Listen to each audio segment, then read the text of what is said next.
Third number अपना जो sentence होता है, थर्ड नंबर वो होता है इंपेरेटिव सेंटेंस। कौन सा? Imperative sentence. कौन सा होता है? Imperative sentence. Okay, imperative sentence यानी क्या होता है? आज्ञा सूचक या प्रार्थना सूचक वाक्य। ओके, अब सबसे पहले हम इसका आइडेंटिफिकेशन देखेंगे, यानी इसका पहचान क्या होता है उसके बारे में हम जानेंगे। सबसे पहले मैं आपको कहूं कि जैसे मैंने आपको बताया टेंसों में अपन पहचान कहां से करते हैं? हिंदी वाले सेंटेंस के पीछे से। वैसे ही इन डायरेक्ट इनडायरेक्ट में इस नरेशन के टॉपिक में पहचान कहां से करते हैं? आरएस वाले सेंटेंस से। कहां से? आरएस वाले सेंटेंस। अब देखिए इसकी पहचान इंपेरेटिव सेंटेंस की जैसे बात मैंने आपको बताया था, एक बार फिर मैं रिवाइज कर दूं आपके लिए कि जो साधारण वाक्य होते हैं उनमें आप उनकी पहचान क्या होती है? यदि आरएस वाला सेंटेंस जो होता है वो यदि सब्जेक्ट से स्टार्ट हो और उसके साथ मेन वर्ब की फर्स्ट फॉर्म हो, है ना, आरएस वाला सेंटेंस सब्जेक्ट से स्टार्ट हो, लास्ट में यदि फुल स्टॉप हो तो वो तो होता है असर्टिव सेंटेंस, साधारण वाक्य होता है। समझ रहे हो ना?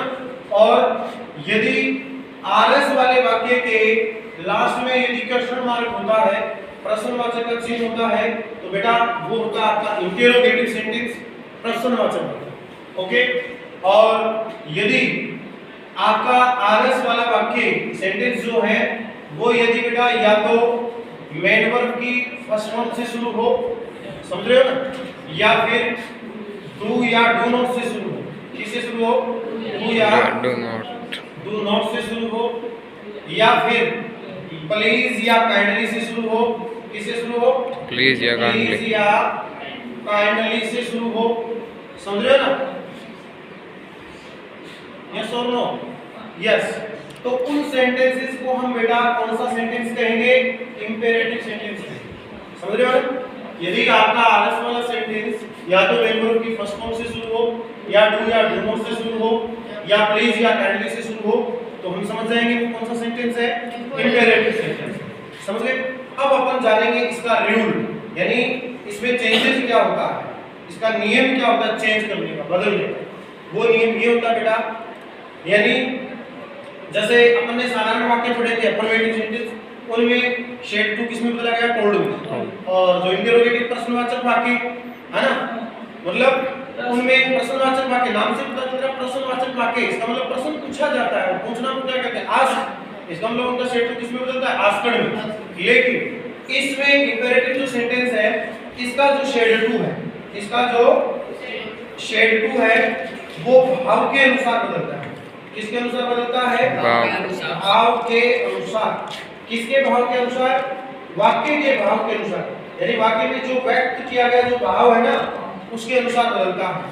समझ गए? जैसे मैं आपको एक बार फिर बताऊं कि यदि मान लो आपके वाक्य में आदेश का भाव, किसका भाव?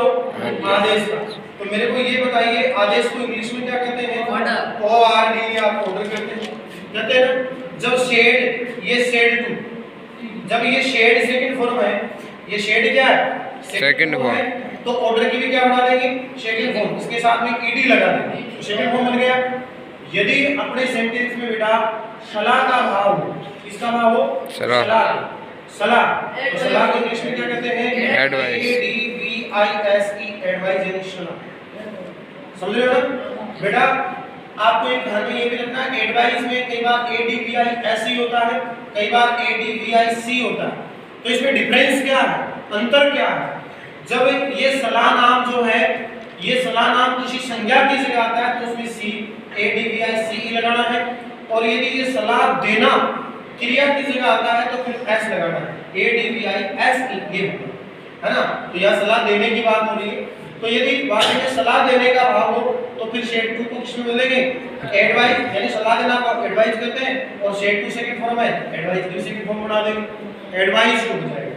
समझ गए ना?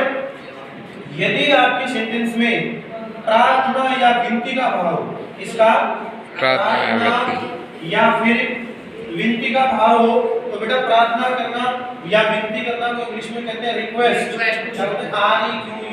REQUEST, रिक्वेस्ट यानी प्रार्थना करना या विनती करना।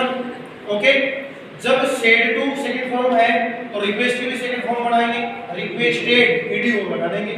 समझ गए? और यदि हमें वाक्य का भाव समझ में नहीं आए, भाव क्या लिया है? समझ नहीं आए तो, भाव समझ नहीं आए तो, समझ नहीं आए तो बेटा सेड टू को आस्कड में चेंज कर देना। किसमें? आस्कड। बोलो समझ गए? और ऐसे वाक्यों में TO2 कंजंक्शन यूज में लिया जाता है। कंजंक्शन कौन सा आएगा? टू, CONJUNCTION, तो कंजंक्शन हम काम में लेंगे। अब आपको इसका एक एग्जांपल मैं आपको बताऊं, है ना? जैसे इसका ये जो अपना आइडेंटिफिकेशन है, पहचान है, इसको मैं इरेज कर दूं और इरेज करने के बाद में, मिटाने के बाद में मैं आपको इसका एक एग्जांपल बता रहा हूं। जैसे देखिए, जैसे एक सेंटेंस है,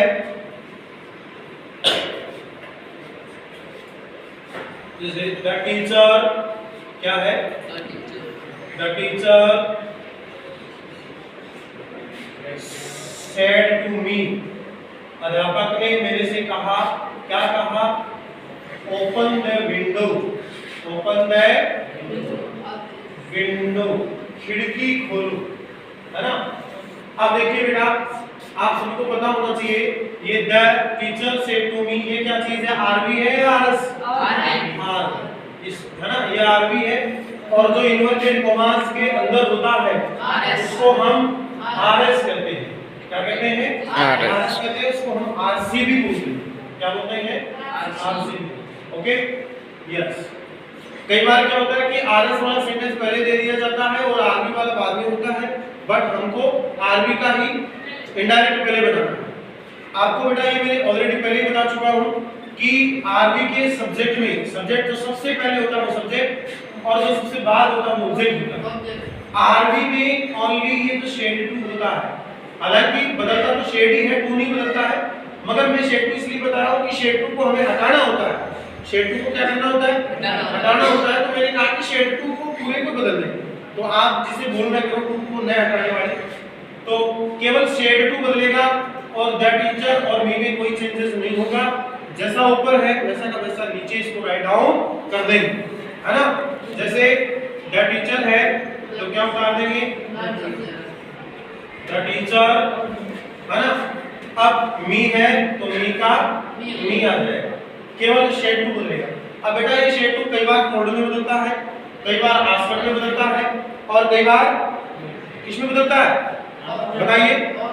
कई बार ये रिक्वेस्टेड में भी बदलता है, तो या ओबेड रिक्वेस्टेड में बदलता है। तो ये हमें कैसे पता चलता है? इसके लिए हमें RS वाले सेंटेंस की पहचान करनी होगी कि RS वाला सेंटेंस कौन से टाइप का है। यदि RS वाला सेंटेंस सब्जेक्ट से शुरू हो, लास्ट में फुल स्टॉप हो, इसका मतलब साधारण है और साधारण का शेड टू कोड में बदल देंगे। यदि RS वाले सेंटेंस के लास्ट में क्वेश्चन मार्क है, प्रश्नवाचक का चिन्ह है, तो हम समझ जाएंगे प्रश्नवाचक वाक्य है और प्रश्नवाचक वाक्यों का शेड टू आस्कर में बदल। लेकिन इसमें ऐसा भी नहीं।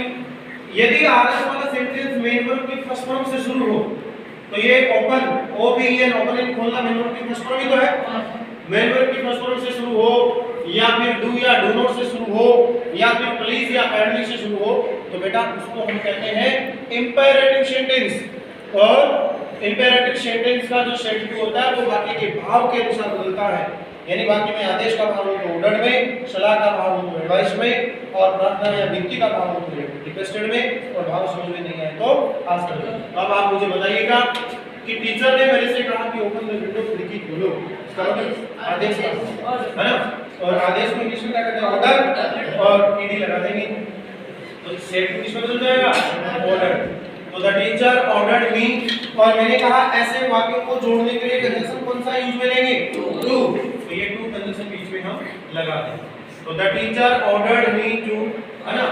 The teacher ordered me to लगा दिया और आगे जो दूसरा वाक्य बच रहा है उसको ऐसा कैसा नीचे उतार देंगे, कोई भी चेंज नहीं करेंगे। ओपन द विंडो और जस्ट टेक टू स्टॉप। ठीक है, समझ में आ गया? अब ऐसा ही मैं प्लीज और काइंडली वाला वाक्य भी आपको और बताता हूं। जैसे द बेगर, बेगर मींस क्या होता है? भिखारी। बेगर यानी भिखारी। The beggar said to me, भिखारी ने मेरे से कहा, क्या कहा? प्लीज यानी कृपया, गिव यानी दो, मे मींस मुझे, 5 rupees, please give me 5 rupees, कृपया मुझे 5 रुपए दीजिए, ऐसा भिखारी ने कहा। ओके, तो बेटा वही बात, the beggar said to me, ये कौन सा सेंटेंस हुआ? आगे हो गया। और प्लीज गिव मी 5 रुपीस, ये क्या हो गया? आरएस। समझे? ओके, अब देखिए आरवी की इंग्लिश पहले बनाएंगे, आपको बार पहले भी बताया, आरवी के सब्जेक्ट में और ऑब्जेक्ट में कोई चेंज नहीं होगी। यानी द बेगर है तो द बेगर आ जाएगा, और मी है तो मी आ जाएगा, केवल बीच वाला शेड को बदलेगा। अब अपने को पता, आपने पहचान तो करी ली ना। यदि आरएस वाला वाक्य प्लीज या काइंडली से शुरू होता है, प्लीज या काइंडली से शुरू होता है, तो भी कौन सा वाक्य होता है? Imperative sentence. और इंपेरेटिव सेंटेंस का सेड टू कैसे किसमें बदलता है? वाक्य के भाव के अनुसार। आदेश का भाव तो ऑर्डर में, सलाह का भाव तो एडवाइस में, प्रार्थना तो रिक्वेस्ट में।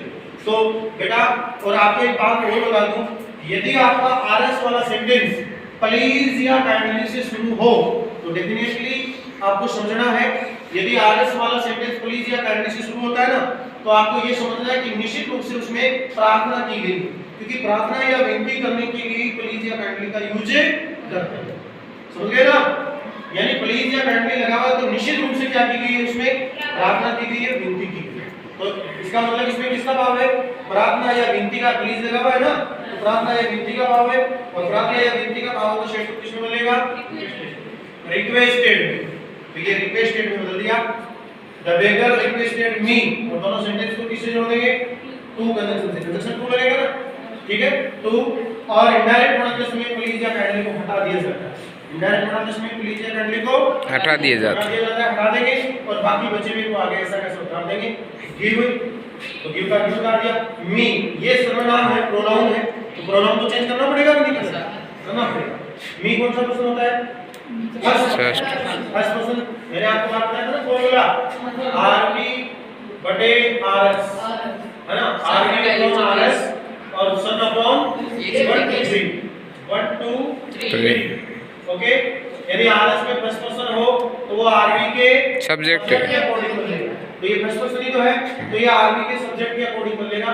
अब आरवी का सब्जेक्ट कौन सा है बताइए आप? आरवी का सब्जेक्ट कौन सा है? The beggar. वेरी गुड, ये रहेगा इसके अकॉर्डिंग। अब फर्स्ट ऑफ ऑल सबसे पहले हम मी की तीनों फॉर्म लिखेंगे, आई, माय और मी, और किसके अकॉर्डिंग बोलेगा? बेगर के। अब बेगर है कौन सा? भिखारी। बेटा भिखारी कोई लेडीज भी हो सकती है और कोई जेंट्स भी हो सकता है, तो भिखारी के बदले आप ही भी मान सकते हो और सी भी मान सकते हो, दोनों ही राइट है। तो जैसे अपन ने ही मान लिया, क्या मान लिया? तो ही की तीनों फॉर्म ही, हिज और हिम, है ना? अब अपने पास में क्या था? मी, और मी के सामने क्या है?